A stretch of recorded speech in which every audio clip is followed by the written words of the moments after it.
मुफ्ती तारिक मसूद के बयानात के लिए मुफ्ती साहब के ऑफिशियल चैनल मुफ्ती तारिक मसूद स्पीचेस को सब्सक्राइब करें।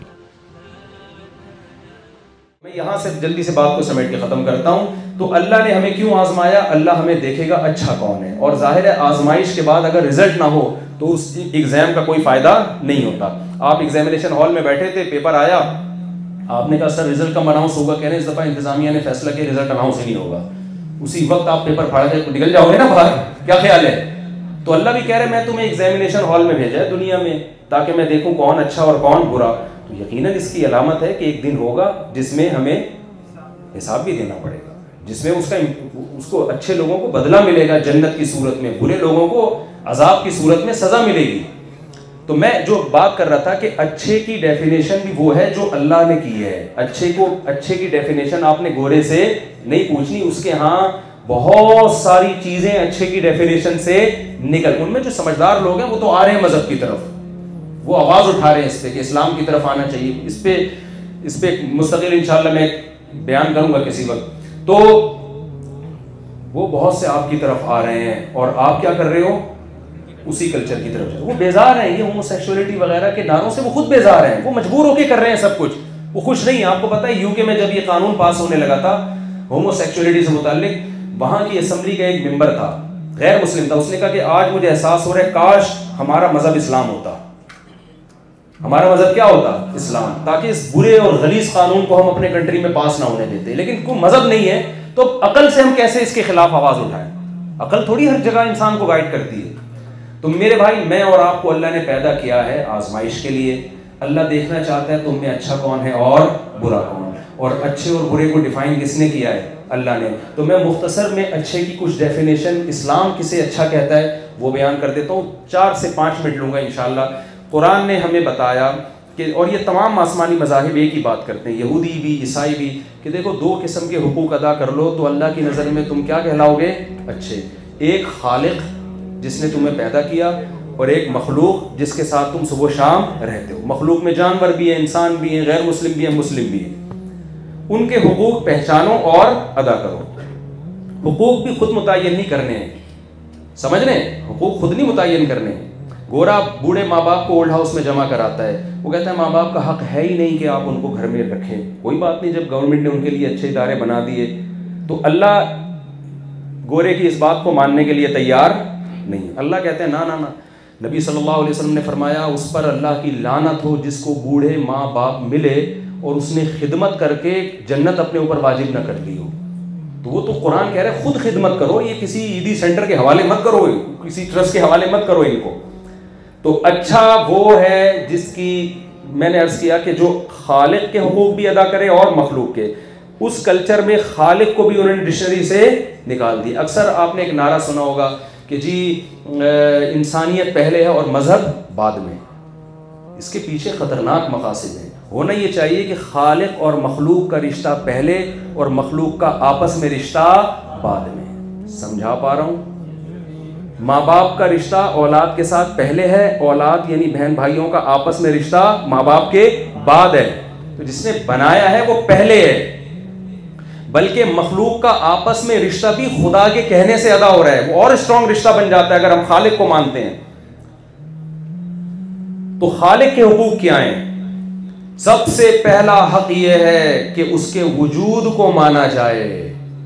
डार्विन से आप मुतासिर ना हो। सबसे पहला हक बनाने वाले को माने और उसकी तौहीद के कायल हो कि वो अकेला है, उसके साथ कोई शरीक नहीं है। सिर्फ जबान से की हद तक ना, ये प्रैक्टिकली भी आप माने। जबान का मतलब भी बहुत से कहते हैं खुदा है हमारा, फिर या अली मदद भी, या रसूलुल्लाह मदद भी, या गौसे आदम मदद भी, कब्र भी मदद करेगी। तो इसका मतलब फिर इस तकल्लुफ की जरूरत, बोलो। फिर अल्लाह कहते हैं फिर ये तकल्लुफ की जरूरत नहीं है। कोई खातून जो है कहती है मैं आपकी वाइफ हूँ, आप कहते हैं बड़ी खुशी हुई, तो शॉपिंग के लिए जा रही है सत्तार भाई के साथ, तमीज से उससे बात कर रही हैं, और फिर कभी उधर घूम रही है, कभी उसके साथ घूम रही है। आप कहते हैं बेगम बीवी तुम मेरी हो, घर से मेरी परमिशन के बगैर निकलती हो, पूछना होता है तो सत्तार से पूछ रही होती। वो कायनात वाला लतीफा सुना है आप लोगों ने? वो एक आदमी की, सुना यार पुराना हो गया, एक बंदे की शादी हुई ना, तो उसकी बहुत सारी गर्लफ्रेंड थी पहले से। तो اچھا سوری نہیں اس کی نہیں تھی یا تھی نہیں تھی ہمیں نہیں پتا، لیکن خیر اس نے جب شادی ہوئی ہے اس کی تو وہ یہ کہنے لگا کہ اپنی بیوی سے کہتا ہے دلہن سے کہ آج سے تم میری کائنات، یعنی میری کل کائنات تم، وہ مقصد یہ نہیں تھا کہ کوئی گرل فرینڈ ہے، آج سے تم میری کائنات، تم میری راحت اور تم ہی میری فرحت ہو. تو وہ سمجھی کہ اپنی گرل فرینڈس کے نام بتا رہا ہے. اس نے کہا ٹھیک ہے پھر وسیم بھی تم، راشد بھی تم، سلیم بھی تم. بیچارہ پریشان ہے یہ کہانی کیا ہے. وہ سمجھی کہ اس نے کہا کہ چلو میں نے ساری چھوڑ دی تو ہم بھی بتا رہے ہیں. تو میں یہ عرض کر رہا تھا، کیا عرض کر رہا تھا یار، یہ بات ہی دماغ سے نکل گئی. یہ لطیفہ نے سارا وہ، ہاں میں عرض کر رہا تھا کہ اب آپ کسی کی بیوی جو ہے نا وہ ادھر ادھر گھوم رہی ہے، کبھی اس کے ساتھ کبھی اس کے ساتھ بیٹھی ہوئی ہے اور شاپنگ پہ نکلی ہوئی، آپ کو غصہ آ رہا ہے، غیرت آ رہی ہے یار مجھے لفٹ کرا نہیں رہی، تو آپ پھر کہتے ہیں کہ دیکھو میں تمہارا شوہر ہوں. بیگم کہتی ہے میں سچے دل سے ایمان لاتی ہوں کہ آپ میرے شوہر ہیں، لیکن آپ کو غصہ آئے گا بیگم یہ تکلف خدا کے لیے نہ کیا تھا. شوہر کا مطلب پھر بھائی ہسبینڈ والی محبت سر مجھے دو نا. تو اللہ کو جب ہم الہ مانتے ہیں، معبود، تو معبود کے جو حقوق ہیں وہ صرف کس کو دینے ہیں؟ اللہ کو. اس میں سب سے پہلا حق ہے دعاؤں میں، حاجات میں صرف اسی کو پکارا جائے گا، اس کے علاوہ کسی کو پکارا نہیں جائے گا. اگر آپ پکار رہے ہو یا اللہ مدد بھی، یا رسول اللہ مدد بھی، یا علی مدد بھی، یا غوث آدم، تو اللہ کہہ رہے پھر یہ لا الہ الا اللہ کے تکلف کی بالکل بھی ضرورت نہیں ہے، اس کا کوئی فائدہ نہیں ہے. پھر تو پہلا حق اللہ کا کیا ہے؟ توحید. دوسرا حق اللہ کا کیا ہے؟ نماز. گورے نماز نہیں پڑھتے کیونکہ وہ خالق کے حقوق کے قائل نہیں ہے. آپ اگر مانتے ہو کوئی کریٹر ہے تو اس نے بتایا کہ میرا حق یہ ہے کہ 5 ٹائم باوضو ہو کے آپ کو میرے سامنے سجدہ کرنا ہے.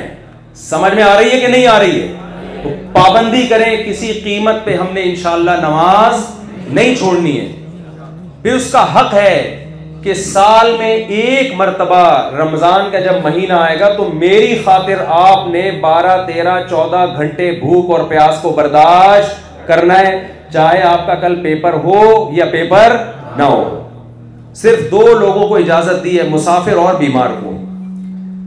آج روزہ بھی ایک آپشنل بن گیا ہے کہ آج ٹھیک ہے موسم ذرا صحیح ہے تو رکھ لیتے ہیں، نہیں تو یار آج میرا موڈ نہیں ہے. نہیں بھائی یہ آپ کو رکھنا پڑے گا، یہ ضروری ہے. یہ اسلام نے اس میں کوئی دوسرا راستہ آپ کے لیے نہیں رکھا، یہ خدا کا حق ہے، آپ کو دینا پڑے گا. پھر تیسری چیز ہے، بلکہ اس سے بھی پہلے نماز کے بعد زکوٰۃ. وفی اموالہم حق للسائل والمحروم. اللہ کہتے ہیں جس کو ہم نے مال دیا اس کے مال میں محروم لوگوں کا اور ضرورت مندوں کا حق ہے. حق جب دیا جاتا ہے تو احسان سمجھ کے نہیں بلکہ ذمہ داری سمجھ کے. نبی صلی اللہ علیہ وسلم نے فرمایا جو پیٹ بھر کے کھائے پڑوسی بھوکا سوئے. آپ نے فرمایا کہ وہ شخص مومن نہیں. اگر آپ تعاون نہیں کرتے تو اللہ کی نظر میں مجرم ہیں آپ. اس کا حساب دینا پڑے گا آپ کو کہ لوگ بھوکے مر رہے ہیں، پیاسے مر رہے ہیں، آپ نے کیوں ان کے ساتھ تعاون نہیں کیا. تو یہ آپ کی ذمہ داری ہے. تو یہ کس کے حقوق ہیں؟ عجیب بات ہے، زکوٰۃ میں خدمت انسانوں کی ہو رہی ہے لیکن اللہ اس کو اپنا حق مانتا ہے، یہ انسانوں کا حق نہیں مانتا. تبھی سورہ دہر میں قرآن کیا کہتا ہے؟ انما نطعمکم لوجہ اللہ. ہمارے نیک بندے بھوکے کو کھلاتے ہیں اور کہتے ہیں ہم تمہیں خوش کرنے کے لیے نہیں کھلا رہے. لوجہ اللہ، کس کے حقوق ادا کر رہے ہیں؟ اللہ کے. لا نريد منکم جزاء ولا شکورا. اسی وجہ سے ہم تم سے اس کا بدلہ نہیں مانگتے، شکریہ بھی نہیں مانگتے، تھینک یو کہنے کی بھی اجازت نہیں ہے، کیونکہ ہم کس کا حق ادا کر رہے ہیں؟ اللہ کا حق. تو صدقہ، خیرات، زکوٰۃ، فطرانے، یہ سب بندوں کے حقوق نہیں ہے. اسلام اس کو کس کا حق مانتا ہے؟ اللہ کا حق مانتا ہے. اور زندگی میں ایک بار حج، پیسہ آتا ہے، لوگ حج کے لیے بڑھاپے کا انتظار کرتے ہیں، سارے کاموں سے فارغ ہو جائیں گے تو جب جائیں گے. بھائی حج بھی ایک ذمہ داری ہے. جوان آدمی زیادہ اچھا حج کر سکتا ہے، جب آپ بوڑھے ہو جاؤ گے پھر تو دوسروں پہ بوجھ بنو گے نا آپ جا کے.